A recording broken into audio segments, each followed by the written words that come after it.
Hey there, Trojans. Welcome to the series where you get an insider look at career opportunities around the world. Presented by the GEMS program at the USC Marshall School of Business, I'm your host, Michael Paranol, and this is The Catalyst.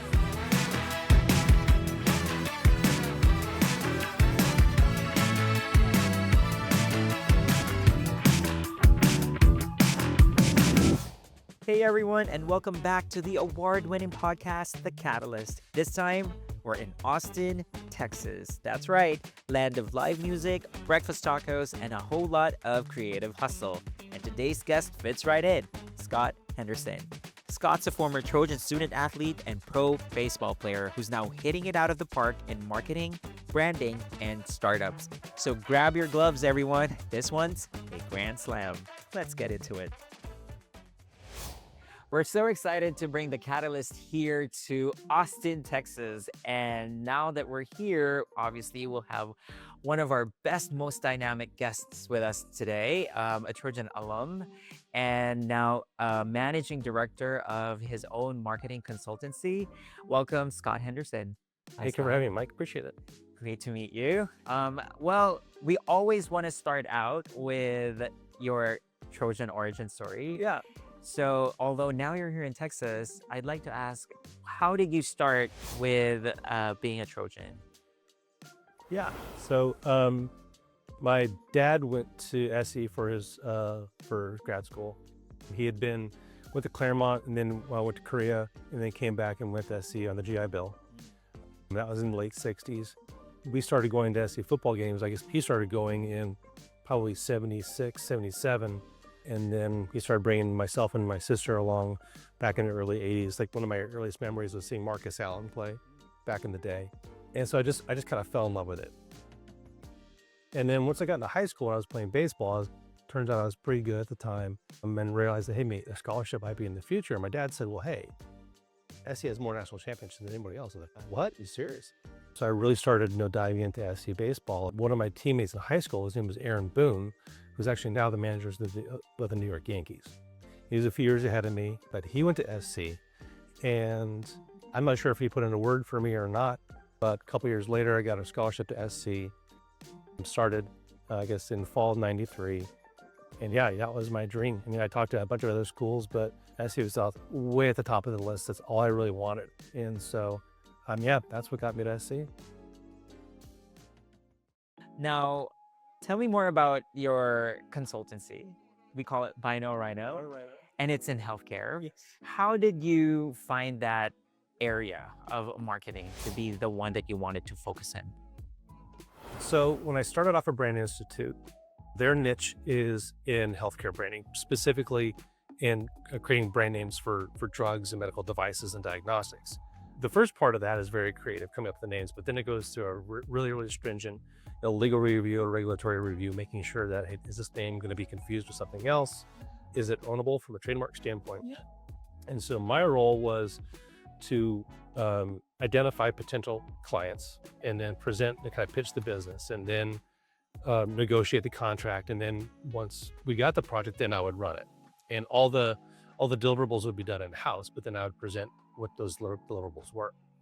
And so that got me really focused on the healthcare space. Sure. One of the neat things about in healthcare is that you really are impacting people's lives. And that part of the agency side, not as much. You're still a couple steps removed. And for us, we were, 2 or 3 years before the product launched anyway. And so, but it was a neat space to be in. In 2010, I went to work for one of my clients here in Austin. And we had launched a test for a blood test for ovarian cancer. But that was my first chance to really be hands-on.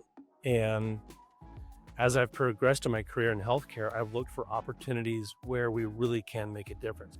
Some of my clients now are in the Alzheimer's space, early detection. And I mean, that's, if we can kind of stop things there and progressing, then that's so amazing to be able to do that. And so the opportunity to work with these leading edge people, these brilliant people, and to provide support to help get their word out there, talking about the widest matters, is really what drives me every day.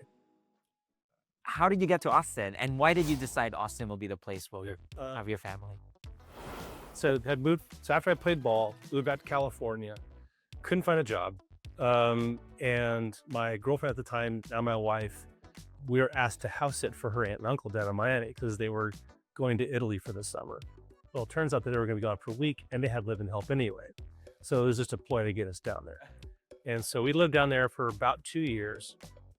That's when I started at Brand Institute. And then, November of 03, I got transferred out to San Francisco to run that office. And so my wife came out with me. We lived there until early 06. During that time, our daughter was born. We wanted to buy a place, which was literally impossible. And so we thought, we want to buy a place. It's not going to be here. Where else are we looking? And so I remember I brought home a map from AAA. I gave my wife like a blue pen and myself a red pen. And I asked her, okay, you go first. You circle any place that you would want to live. So I did the same thing. And we both circled, I think, Charlotte, Denver, and Austin. And my wife grew up in Houston.